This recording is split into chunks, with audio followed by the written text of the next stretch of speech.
Oh, welcome to the Future of Canada debate. I am your moderator, Ulysses Tirade. With me today is Jack Power and John Smith. And by virtue of a coin flip, John Smith will begin. John Smith, what is wrong with the current form of capitalism, and how would you improve it? Thank you, Mr. Moderator. I believe in the capitalist system.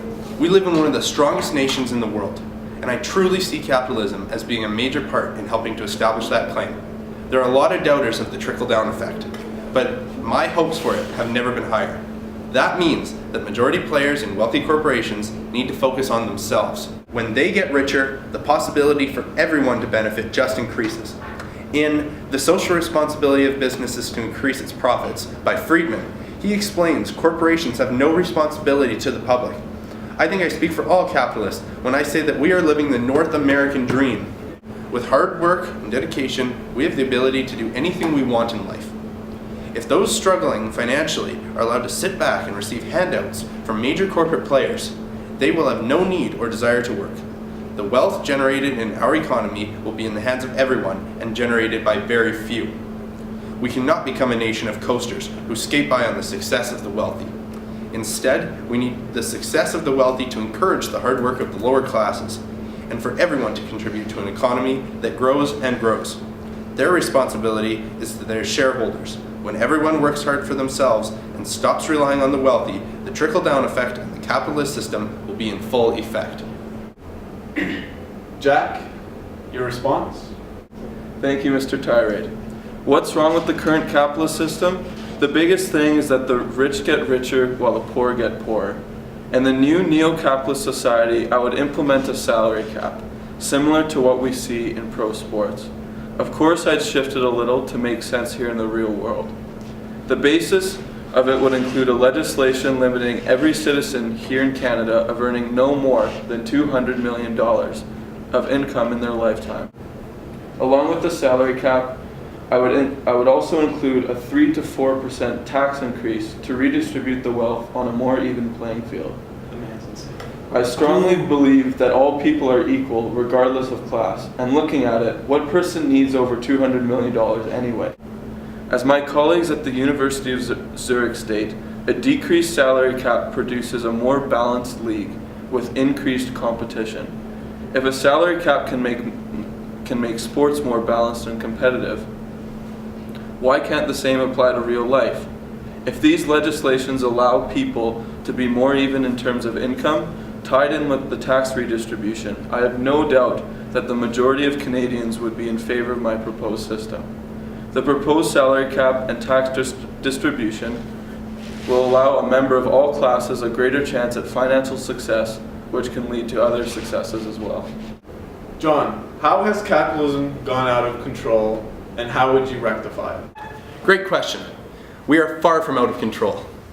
I think we all need to appreciate the wisdom of one of the greatest thinkers ever to grace capitalism. That is Adam Smith. He wrote a little book called The Wealth of Nations. I encourage my opponent to read it. Pretty interesting stuff. In fact, Smith came up with one of my favorite concepts of all time, the invisible hand. In The End of Laissez-Faire by John Maynard Keynes, Keynes briefly explains Smith's concept of the invisible hand as, I quote, "the natural effort of every individual to better his own condition," end quote. Smith focused specifically on the role of the marketplace. For someone to make themselves better, Smith said they must directly contribute to the economy they are a part of. Smith believed that this was just an underlying desire of people, and he called the desire the invisible hand. He believed, and I believe, that desire is what it will take to get people spending in the economy. There's no need for any kind of extra push, because the invisible hand will give everyone the push to the marketplace and to spend money, strengthening our economy. Your response?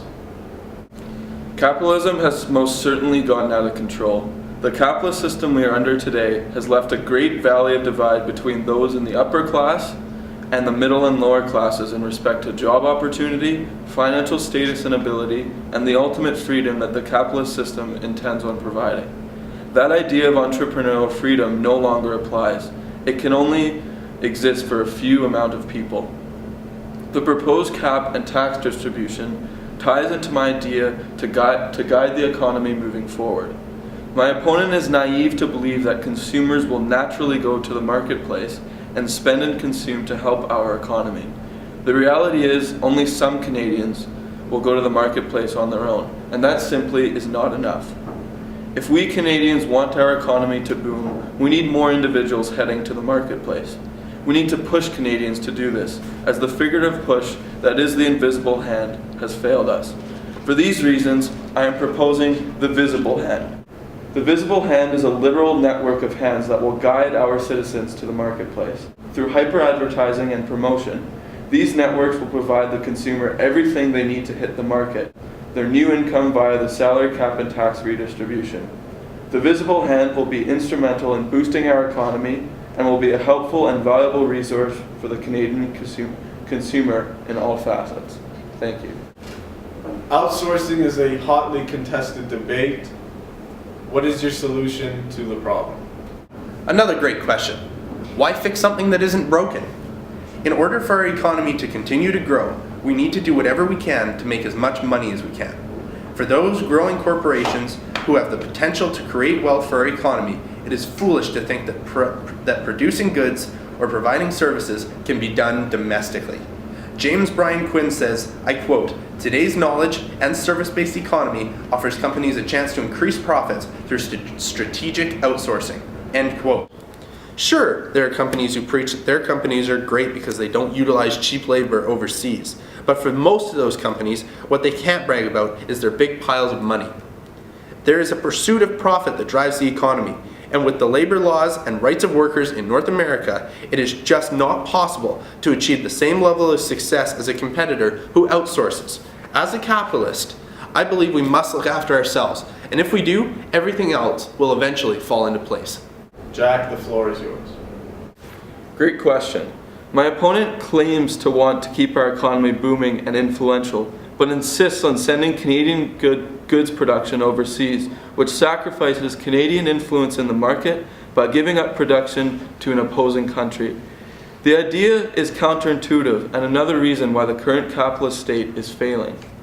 I find it silly that so many jobs and dollars for our economy are being sent overseas to outsource factories in poor conditions. Why not bring these poor factories to home soil? People who don't have jobs will be able to work in these factories. We can keep all the money in our own economy, and barring some swift changes in the labor laws, these factories can be as cheap as they would be in other countries, thus minimizing costs and increasing production. And the bottom line, we would be giving Canadians more jobs. For a good comparison, we can look at the United States as examples we do not want to follow. According to Outsourcing America, $151 billion in wages would move overseas by 2015, this year. And as well, that outsourcing only grows in scale, scope, and speed by dragging out to sea many good-paying U.S. jobs with it. Let us not fall into the same situation as our neighbors to the south. By bringing the factories to our home country, we keep the production, distribution, and consumption in the same country, which helps Canadians acquire jobs, helps our economy even more, and Canadian-made goods can be bought by Canadians themselves. Thank you. I would now like to open the floor to our audience members. Are there any audience questions? How come we can't just compromise? We have so many people in Canada looking for work that it seems wrong to be taking away all that work just to save a few bucks. But we can't just ignore human rights and not pay minimum wage. What if we created factories in Canada and we made it a way to get unemployed people back into work while paying them minimum wage? It may cost more, but it will help to strengthen our economy and the people in this country. The idea of a salary cap in the real world is a little drastic, don't you think? If you view this salary cap as something that must be implemented in our society, have you considered carrying this out in a more gradual or staged process? Whether it would be affecting a certain number of major corporations or wealthy individuals seems like a more effective testing method than simply placing everyone, regardless of class, and every business, regardless of stature, under a salary cap where it has never been tested. I feel like the abundance of advertisements that we see today kind of act like visible hands in a way. I think the concept of an actual hand is crazy.